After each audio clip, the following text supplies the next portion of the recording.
Hi, this is Mrs. Cribb. We are going to start learning about naming molecules, writing formulas, prediction of products, balancing equations, all kinds of fun stuff in this chapter.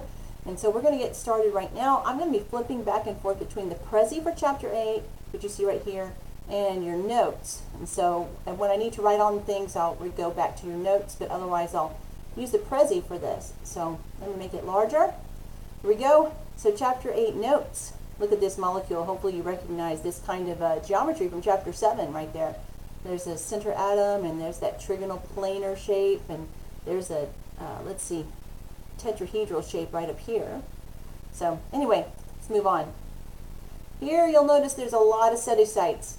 Polyatomic ions that you need to know. So when I go through them, there's a study stack about these, and if you click on the embedded study stack site, it should pull up.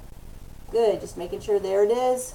You have to memorize all these polyatomic ions. There will be some sort of quiz on this or just homework assignment. And in most of them you'll be able to understand when we're going through these things. And then also there are acids you need to know. There's going to be a list of those in the Quizlet.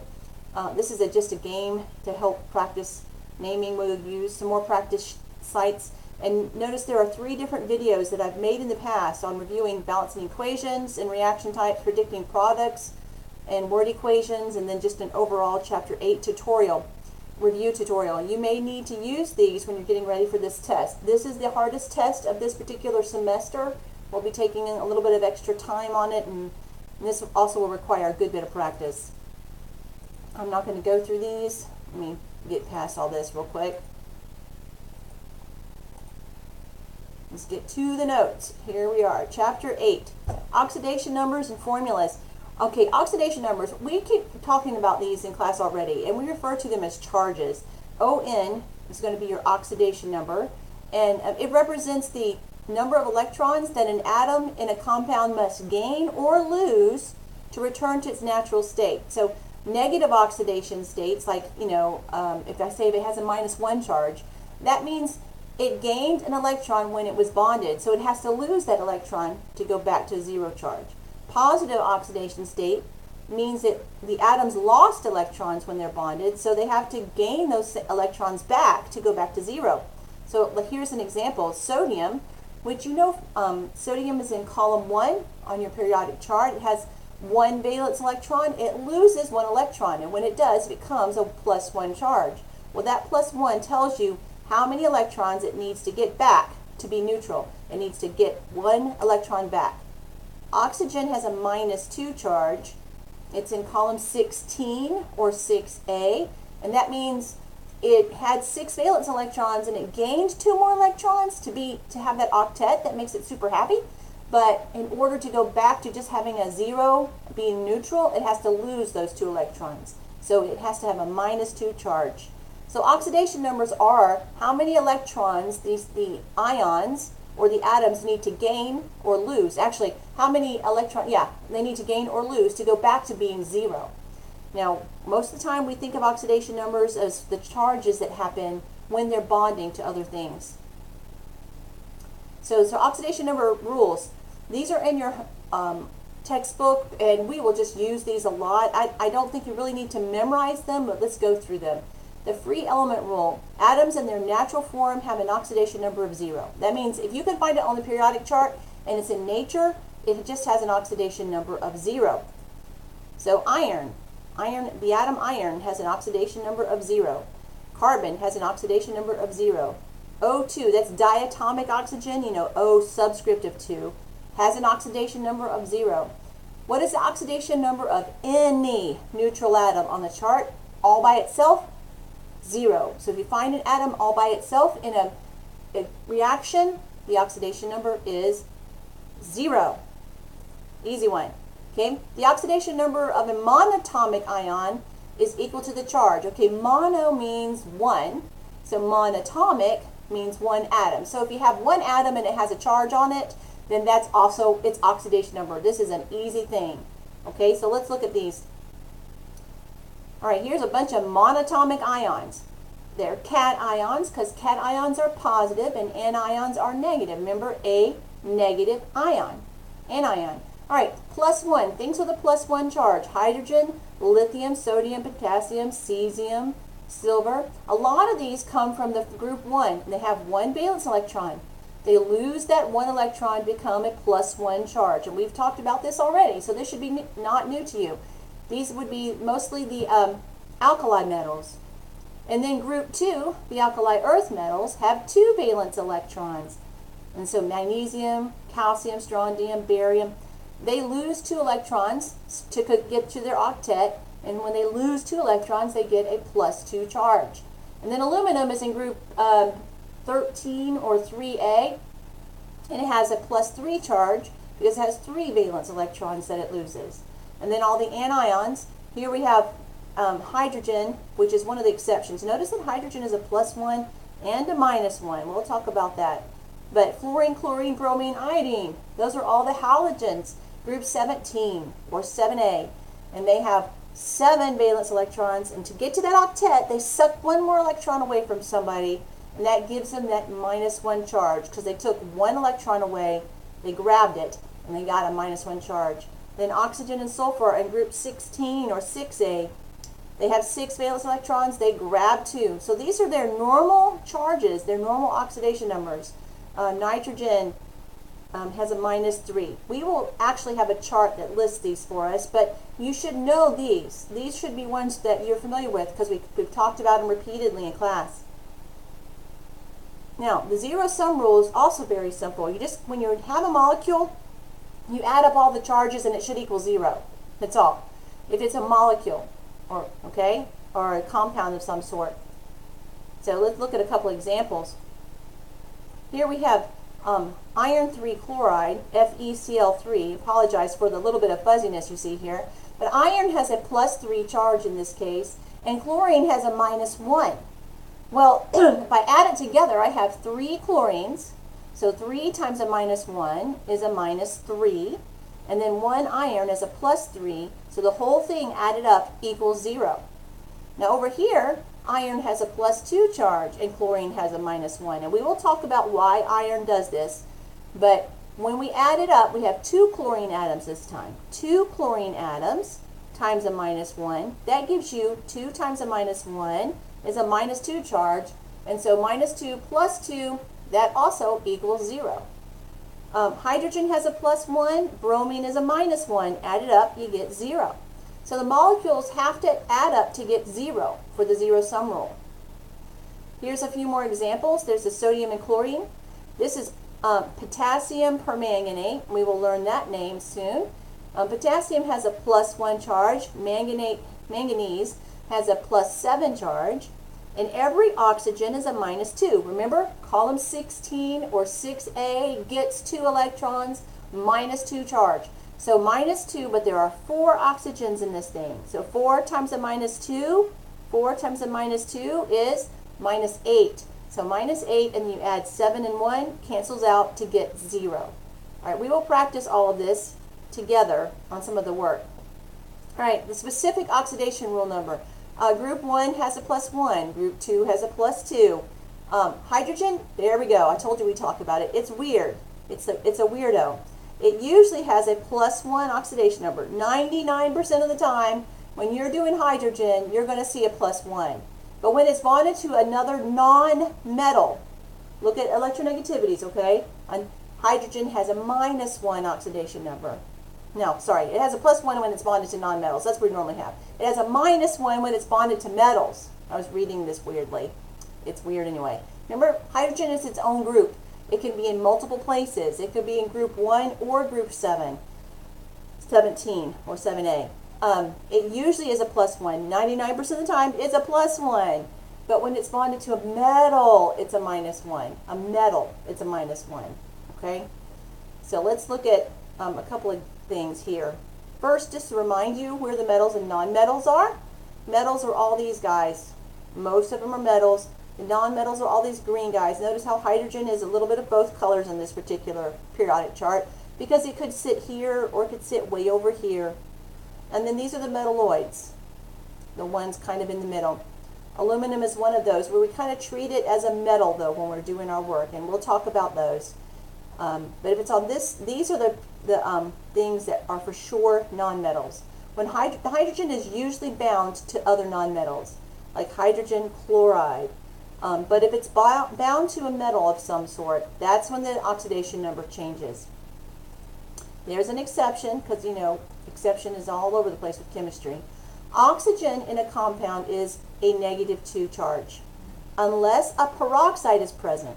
The oxidation state of oxygen in a peroxide is -1. Now let's look at that. This is one of those weird exceptions to the rules. This was a one for oxygen, not for hydrogen. Hydrogen peroxide is H2O2. You heard that joke where it says they went to the restaurant and they ordered H2O, and the waiter asked the other guy, "What do you want?" And he said, "I want H2O2," which means I really want water as well. But they brought him peroxide and he dies. Okay. Anyway, H2O2 is peroxide, and it presents one of the exceptions to the rules. And it's an exception to this rule. Oxygen always has a -2 charge, except when bonded to fluorine, because fluorine's the most electronegative, and it's the strongest and pulls electrons closer to it. But here's the exception to the rule. When oxygen is in a peroxide, like this, hydrogen peroxide, it's an O2 ion, and the whole ion has a -2 charge, so each oxygen atom has a -1 charge, because hydrogen is a +1, and there's 2 of them. So we'll review that again. Now here's my little picture of fluorine, the most electronegative element on the chart, and he's beaten up on oxygen, taking away his electron. Remember, fluorine, even though it's a small atom, is the strongest one. Here are the electronegativity values again. Fluorine, the biggest value of all. Oxygen's right next to it. See how it's 3.5? It's the second strongest. And then all these guys around it are also fairly strong, but hydrogen, here it says a 2.1. In other places it says 2.2. Again, you have to look at the particular charts. All right, so that brings us to group 7 or 17, which we've talked about as well. It has a -1 charge because they're in group 17 with 7 valence electrons, and they want their octet, so they suck in a -1. So let's work on determining the oxidation number of the elements in the following compounds. So you should be able to see this in your notes, and I'm going to go back to our notes because we're also going to look at an oxidation chart while we're doing this. Okay, so here's my notes and examples. Okay. All right, I pulled up the oxidation chart that you will have been given in class. If you don't have it, you may need to print it out, but I did make an effort to get them all to you. And this is a chart, and it's kind of sloppy looking because I can't find this exact chart anymore, and I really like it. It lists most of the oxidation numbers that you're going to be using, and you can see that there's a lot of them listed here. This is oxygen. It's a +2, sorry, it's a -2 and a +2 at the top. A -1/2, obviously, we're going to ignore that one, and a -1. I'm kind of circled the ones that are the most common in each list. Notice aluminum is a +3 right there. Sulfur is a -2. It's the most common, but it can be a +2, a +4, or a +6. Hydrogen, the most common, is the +1, but it can be a -1. You will get to use this oxidation chart. I may quiz you a little bit on the really common ones in column 1 and 2 and 6 and 7, but you mostly will get to use this chart on all of your work. So we'll refer to this as we go back and do this. Let's look at this now. It's that we're going to determine the oxidation numbers in this particular thing. So we have sodium right here and oxygen. Now remember, when I add it all up together, it's got to equal 0. So sodium, if I look on the periodic chart, on the oxidation chart again, wrong place, there it goes. Sodium, there it is, +1. It's in column 1A or 1. It has a +1 charge. And oxygen always has a -2 unless it's bonded to fluorine. And then it could be a +2. We're not going to worry. And then, of course, there's that -1 for the peroxide when oxygen's in peroxide. So, but 90% of the time, or 99% of the time, oxygen is a -2. So sodium is a +1 because it's in column 1. And oxygen is a -2. And so that should be their oxidation numbers, but we're going to make sure it adds up to 0. So for sodium, I have a +1, but there are 2 of them. And I'm going to also add it to oxygen, which there's a -2, and there's only 1 of them. So this ends up being a +2 and a -2. Add that together, 0. We get 0, and that's what we want. We want the oxidation number to add up to 0. That's the zero-sum rule. So these are the oxidation numbers of those atoms. And if you were asked this on homework, you would say sodium, and like an arrow, +1, and oxygen, -2. That's their oxidation numbers. But what about this? This is actually sulfuric acid. Hydrogen, 99% of the time, is a +1. Sulfur and oxygen. Well, oxygen is a -2 because 99% of the time it's a -2 unless it's bonded to fluorine or in a peroxide. So what about sulfur? Let's look back at the sulfur compound. Sulfur atom. There's sulfur, also in column 16 or 6A. Notice that it's most of the time a -2, but it could be a +2 or a +4 or a +6. So keep that in mind. It could be a +6, +4, +2, or -2. Okay? Now, this whole thing has to add up to 0. And because sulfur has a lot of different options, I don't know for sure which one to do. It is a lot of time a -2, but it won't work here. So what you need to do is take the ones that you know for sure about and then do the math for the ones you don't know about. All right, for hydrogen, there are 2 of them, and each of them has a +1 charge. And sulfur, there's only 1 of them, and I'm going to use it as an X. Okay? And oxygen, there are 4 of them, and each of them has a -2 charge. Okay, when I add it all up, it's got to equal 0. So I'm going to write it out this way. 2 times a +1 plus S. I guess I'll use S for sulfur. Just S. Because variables can be anything, right? At least I'm making sure it's has a good meaning there. All right, and then 4 times a -2, and it all has to equal 0 because of the zero-sum rule. So let's just solve for S. So we end up with 2 plus S minus 8 has got to equal 0. See, 4 times a -2 is a -8.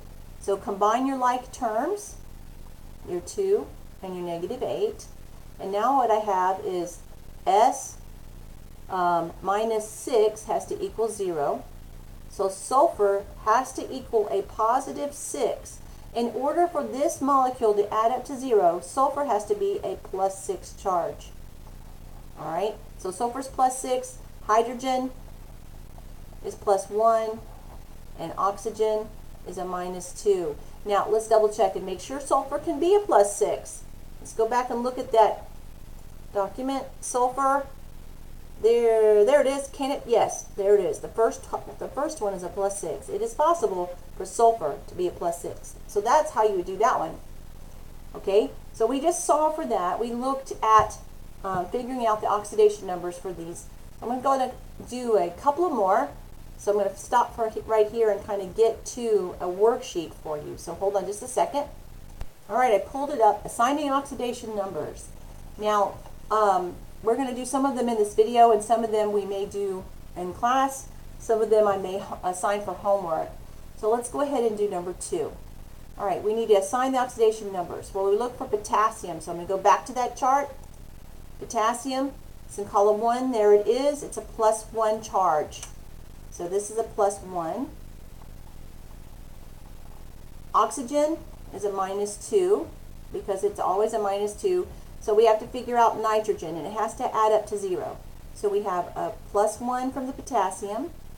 We have 3 oxygens. So that's going to be 3 times a -2 for oxygen. So this is the potassium, this is the oxygen, and then we're going to add whatever nitrogen is, and it's got to equal to 0. So we got to solve for nitrogen, okay? So this is 1, and -6 plus N has to equal 0. So a -5 plus N equals 0. So nitrogen is a +5 in this case. Nitrogen is a +5. Well, let's look at the periodic chart or the oxidation chart and see if that's possible. Okay, there's nitrogen. And what I just say that it was? It's a +5. Is it possible? Yes. Now notice that nitrogen is in column 15 or 5A. Most of the time it's a -3, but it has a lot of possibilities. So I had to figure out which one of these other possibilities would work in that case. And we had to use the +5 to make it work. All right, let's do another one. Let's do the OH. This is an ion, and when we add things up for ions, it's just got to equal whatever that charge is. So now it's not going to equal 0, it's going to equal that charge. And so this one's actually still not that very hard. Oxygen is usually a -2, hydrogen is usually a +1. In this case, so a +1 and a -2, if I add it together, what do I get? I get a -1, and that is the same thing as the charge. So those are the oxidation numbers for this oxygen and hydrogen. Notice that this is just an ion, a polyatomic ion, and we listed in this case the negative ion first. The negative atom first. Normally, when you have a molecule, you're going to list the positive thing first. So let's do another one. We're going to do aluminum nitrate. No, I'll come back to that one. Let's do number 9. Yeah. Number 9, PbO2. Okay? PbO2. Now, if you should have this worksheet, so make sure that you're filling these in on your worksheet, and I should have told you to pause it and pull it out. So if you haven't done that, go ahead and pause it and write these in, okay? And then we're going to move forward. Okay, so lead and oxygen. Oxygen is usually in -2. Notice that it's not bonded to fluorine here, so it should be in -2. Well, what about lead? Let's go look at our oxidation chart. Let's find lead, Pb, excuse me. All right, there it is down here at the bottom, number 82. Lead is usually a +2 or a +4 charge. So let's go back to this. Is it a +2 or a +4? So this is one of those times it could be either. Is it a +4 or +2? Well, I know when I add it together, it's got to equal 0. So I have 1 lead, 1 Pb, plus 2 oxygens, and both of them are -2. See the 2 oxygens right there? And when I add it together, it's got to equal 0. So this will help me figure out what lead is. Pb minus 4 equals 0. So Pb has to equal a +4 charge. +4. So I didn't use the +2 in this case. I used the +4 charge. So that's the charge of lead, and that's the charge of oxygen. Okay? Now, we are going to have to do this one is the peroxide. So we talked about that a little bit. But all right, I'm going to pause it right here for a moment, and we're going to go back to the Prezi. All right, here we are at the Prezi again. Let's move forward from here. It says write the formula for the ionic compounds of barium and iodine. All right, so what we're going to do here is we figured out charges on this part, but now we've got to take the molecules or the atoms and figure out what kind of formula we come up with. So we'll do that next. So here we are, excuse me, we're going to figure this one out. We have barium and iodine. So what you do is you write down the symbol for barium and the symbol for iodine. Barium is in column 1, so I'll double check on that and show it to you. Hydrogen, nitrogen, rubidium. No, barium's in column 2. Look at that, column 2. I'm glad I checked. Barium's in column 2 right here. It has a +2 charge. And iodine is in column 7 or 17. There it is, and its normal charge is a -1. So barium has a +2 charge, and iodine has a -1. You remember this? Put the charges on the top, swap and drop. Okay, you don't take the symbol, you just swap and drop the numbers. So the the formula for the ionic compound, really this is the formula unit, is BaI subscriptive 2. All right, now let's try it with calcium. Calcium and oxygen. Oxygen is a -2, and where's calcium? I'm going to double check to make sure I don't mess up. Calcium, there it is, a +2 charge in column 2. So calcium has a +2 charge. Now, I told you put the charges on the top, swap and drop. Well, you can do that, Ca2O2, but the point of doing that is to make everything add up to 0. This is what you also want is the lowest ratio. So these two guys, the +2 and the -2, they already, if you added those up, that already equals 0. So I don't need two of them. I just need one. The formula unit is CaO. Over here, these have to add up to 0. Notice if I had one barium, that would be a +2. And if I had two iodines, each of one is a -1. Add those together and you get a -2. So then you have a -2 and a +2, and that equals 0. So I have to have BaI2. And over here I only need CaO, calcium oxide. All right? All right, now we're going to move forward. Atoms with multiple oxidation states. We've actually already talked about these a little bit. This is what your notes looks like. Some atoms have more than one possible oxidation state or charge. We've been looking at those. And it depends on the other elements that they're bound to. And we've actually seen that already, working out some of these. Some of these, like manganese, look at how many possibilities. +7, +6, +5, +4, +3, +2. A lot of them. The above table shows oxidation state of the first transition series. The most common oxidation states are boldface and underlined. We don't have to memorize what they are. We will use the oxidation chart, though. And oxidation numbers and polyatomic ions. Polyatomic ions are covalent, working together to fill their valence shell, covalently bonded groups of atoms that carry a charge. It's the whole thing that carries a charge. We've already seen a few of them in the past, and just now we had like the OH ion. That's a polyatomic ion. Poly means more than one, so it's a bunch of atoms stuck together. They act like one humongous atom, and they have only one charge. The charge is for the whole thing stuck together, not for the individual pieces. The oxidation numbers of the atoms in a polyatomic ion add up to the charge of the ion. So what is the oxidation numbers in PbOH2? All right, so I'm going to teach you a little trick as well. You know, we said put the charges on the top, swap and drop. Well, now we're going to pick them back up and put them on top. So that means pick it back up and put it on top. So lead should be a +2 here. Okay, pick it back up and put it on top. Remember, we swapped and dropped before. So let's figure out this. Lead should be a +2. Is that a possibility? Well, go down here. Yes, lead can be a +2 or a +4. And then oxygen is a -2 and hydrogen is a +1. That's what they normally are. Does that work out? Well, lead would be a +2. So we'd have a +2 for lead, and oxygen is a -2, but we have two of them. We have to count these atoms again. We have two oxygens, so 2 times a -2, and we have two hydrogens, so 2 times a +1, and the whole thing needs to add up to 0. Does that work? Okay, let's try. We have +2, and then 2 times a -2 is a -4, and 2 times 1 is a +2. Yes, that equals 0. So that's the charges of them. Pb is a +2, oxygen is a -2, and hydrogen is a +1. Now notice this OH ion. Remember I just said put the charges on the top, swap and drop.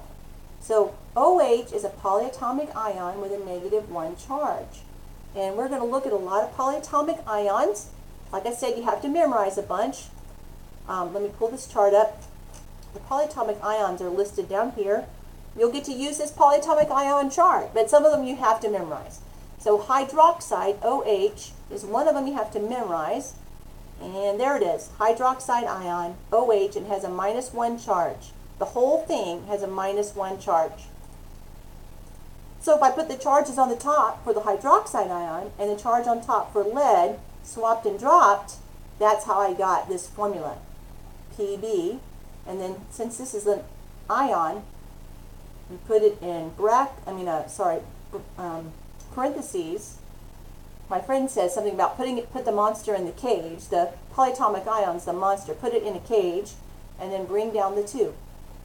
So charges on the top, swap and drop. And then I just said pick it back up and put it on top. So put the 2 on the top.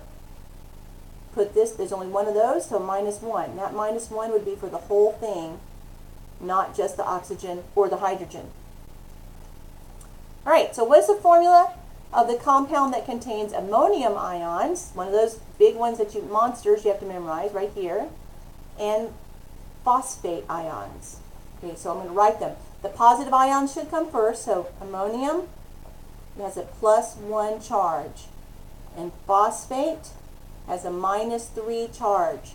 Put the charges on the top, swap and drop. Okay, since these are our polyatomic ions, we're going to need to put the monster in the cage and put the other monster in the cage. Actually, when there's only one of them, you don't need to worry about a cage. And bring down the 3, bring down the 1. Okay, I'm going to write that in standard format. Okay, there's 3 of these, so that still has to be in parentheses. But there's only one PO4, so you just write PO4. In math, if there's only one of them, you don't have to write a 1. Like I wouldn't need to say YX, 1 times YX. I would just say Y or XY, XY. All right, so that's the end of the notes for this particular thing. I'm going to go back to the Prezi for a moment and see if there's anything else I need to show you. All right, here's that oxidation numbers chart that you actually have. Some of them, not all of them, and it's a little bit more clear on the Prezi. You can see the common ones are in red here. Notice that nitrogen +5 is more common than you would expect, and the -3 is also one you would definitely expect because it has 5 valence electrons. It usually gains 3 more. And then all these transition metals have many, many different options for their oxidation states. There's the lead down there as well. So you'll be able to look at this through the Prezi. Okay? Okay, I'm going to do a couple more on this assigning oxidation numbers sheet. So again, look at that with me. If you haven't, stop the video and pull it up. We're going to do number 6 together. So let me make it just a little bit bigger. Whoops. Okay, maybe not. Okay, number 6 together. We have aluminum, and then NO3 is one of those monsters you put into the gauge, okay? The whole thing is working together. And so we have 1 aluminum and 3 NO3s. Now NO3, we have nitrogens and oxygens. Oxygens are normally a -2. Nitrogen, well, I'm not sure about because it could be a +5 or a -3. And so what I'm going to do is I'm going to go actually and look at the polyatomic ion chart in a few minutes. But aluminum I know is a +3, so I'll show you that. Okay, back up to the top here. Aluminum, there it is, it's a +3 charge, so I'm going to put that in there. And so we'll look at nitrogen after we kind of figure this one out. So now nitrogen is the only one I'm really not sure about because it has all those different oxidation states. See? Nitrogen, +5, -3, 4, and all the stuff in between. So let's figure this one out again. Remember, it has to add up to 0. So we have 1 aluminum, so that would be a +3. And then I have 3 nitrogen, so I'm going to say +3N, because 3 times N, 3 nitrogens. And then I have 3 times 3, 9, 3 times 3, 9 oxygens. So 9 times a -2, because I know oxygen is a -2 charge. So all of this has to add up to 0. So we're trying to figure out the charge or the oxidation number of nitrogen. So let's do the math. We have 3 plus 3N plus, -18. Let's write that in. Here we go. -18, because -2 times 9 is a -18. It's got to equal 0. All right, 3 and 18 are like terms, so we have 3N minus 15. Okay, add 15 to both sides so that 3N equals a +15, and divide both sides by 3 so that N equals a +5 charge. So now I know that nitrogen is a +5 charge. So what's the charge of all these things in here? Aluminum is a +3, nitrogen is a +5, and all the oxygens are -2s. Those are the oxidation numbers for this particular molecule. And this is aluminum nitrate. Let me show you the polyatomic ion, NO3, down here. NO3, nitrate, and it has a -1 charge, the whole thing. So when I add it all together, I should get a -1, and it does work out that way for this. Okay, so now I have completed numbers 2, 3, 6, and 9 with you on this particular thing. So that's all I'm going to do on the signing oxidation numbers. The rest of them I'm going to have you do. And now I want to look at one more sheet. The writing formulas, the crisscross method. Okay, this is that worksheet, writing formulas, crisscross method. We say swap and drop rather than crisscross. So we'll be working these together. I'm going to do a few of them with you right now, and the rest of them you'll be doing either in this video or on your own. So all we're going to do is we're going to swap and drop for all of these things. And the cation ion we worked first. So let's start off with, we're going to do NH4. That's the polyatomic ion, and we're going to just go across the columns and fill it in. Well, NH4, put the charge on the top. Chlorine, bring it down. Put the charge on the top. Put the charges on the top. Swap and drop. Okay, since they both are 1s and they already add up to 0, that's the formula. NH4Cl. You don't have to put the monster in the cage if there's only one of them. Now let's write the next one. NH4 plus 1 on the top. CO3, a -2 on the top. Put the charges on the top, swap and drop. Well, this time I need 2. I need to take the 2 down. So I have to put the monster in the cage in order to have a 2. But there's only 1 over here, so I don't. So now it would add up to 0. That's the formula. Ammonium carbonate. NH4 2CO3. Do the next one. NH4 with a +1 and OH with a -1. Charges on the top, swap and drop. These already add up to 0 though, so I don't have to do anything. NH4, charged on the top. SO4, charges on the top. Put the charges on the top, swap and drop. Okay, this time I need 2 NH4s because I have to drop a 2. So I have to put the monster in the cage and bring down the 2. I only need 1 SO4, so since I only need 1 of them, I don't put parentheses around it. I don't put that monster in the cage. Charges on the top, swap and drop. PO4 -3. Swap and drop. I've got to put the monster in the cage this time because I need 3 of them. There's 3 here, so I've got to put a 3 here, but only 1 of the PO4s. So that's the formula. And one more time, charge on the top, swap and drop. Well, 1 and 1 already add up to 0, +1 and -1, so I don't have to swap and drop. And I don't have to put any monsters in any cages because they already, there's only 1 of them. Okay, I'm going to do one more set with you. Let's do one with aluminum. I'm going to do this one.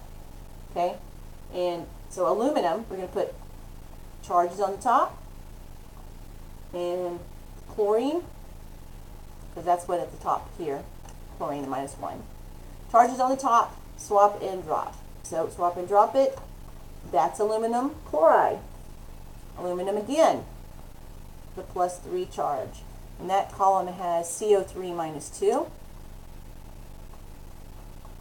Charges on the top, swap and drop. Okay, I got to bring this 2 down and the 3 down, but since it's a polyatomic ion, we put the monster in the cage. Bring it down. There's the formula. The next one, aluminum with a +3 charge. OH is the negative ion, the anion. Charges on the top, swap and drop. I need 1 aluminum, but I need 3 OHs, so I got to put the monster in the cage and bring down just the 3. Notice I'm not bringing down the charges, the positives and negatives. I'm only bringing down the numbers. Okay, aluminum +3 charge. Look at the top, SO4 -2. Charges on the top, swap and drop. Okay, I need 2 aluminums, and I got to put this monster in a cage because I need 3 of them. And that's the formula. Okay? Now you do the next one. I'll give you a second. Pause the video. Do this next one. All right, now I'm going to do it for you. Let's check it. Aluminum, and then PO4 with a -3. Well, what do you know? They already add up to 0. So I don't, that's the formula. I would just write AlPO4. Did you get that one right? Let's try the next one. Aluminum and NO3 -1. Let's pause the video and see if you get it. Okay. Charges on the top, swap and drop. I got to put this monster in a cage, bring down the 3. Okay, I hope y'all are getting these. We're going to do the rest of them, and we just need a lot of this practice. So I hope this works for you. I'll see you soon.